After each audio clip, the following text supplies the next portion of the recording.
Widow, what's good, man? Hey, what's up, bro? What's going on? Hey, what's going on, man? What's up, man? What's going on? Nothing, man. This Deuce, and we're Right. looking to add an all AFC host for the NFL podcast. You think that'd be something you'll be interested in? Yeah, man, let's do it.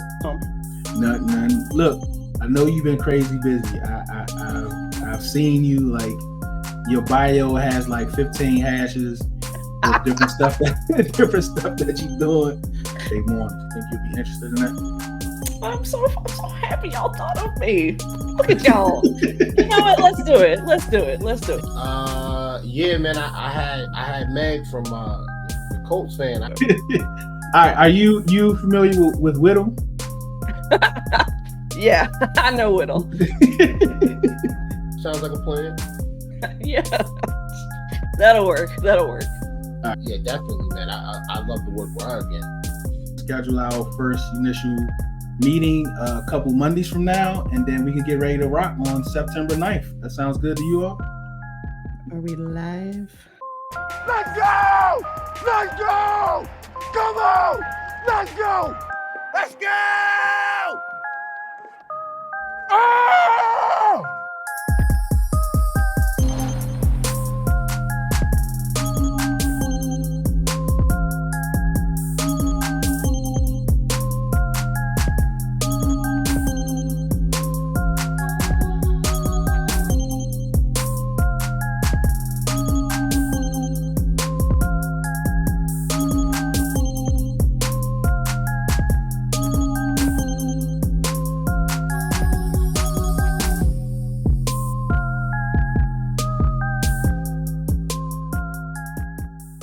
There were no weapons. What was he supposed to do? What happens is quarterbacks sometimes invite pressure. It's not always the offensive line's fault. Now, I know I'm going to get some love from the offensive linemen that are out there with this one, but Justin Fields, in my opinion, from what I've seen, has had trouble reading what's in front of him.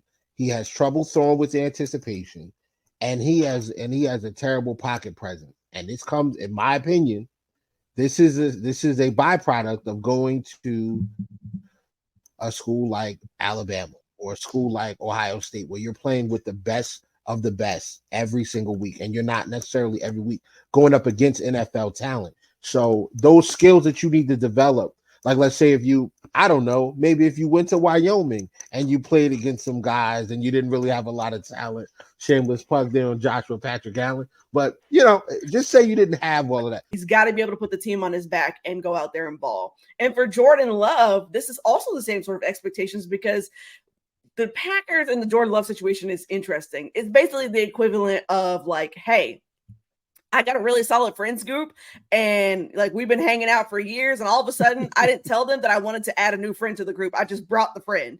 That's essentially what the Packers went out and did when they got Jordan Love.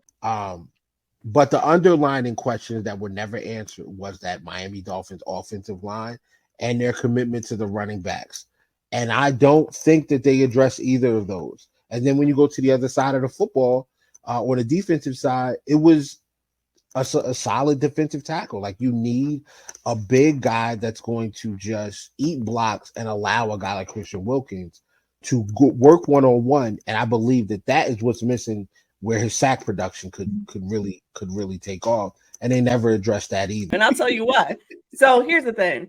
Like, everyone's going to look at this pick, and I'm sure my mentions are going to be in flames for the next 3 days. But all right, it's worth it. So here's the thing. No one is checking for the Colts to win this game, right? You got the AFC South division winners, and you absolutely know, by most people, their thoughts is that Jaguars roster is obviously better than the Colts roster. It's got to be the Cardinals, bro. I don't know who the starting quarterback's going to be. I'm not sure. It's Baker. She said it's Baker. I'm totally kidding.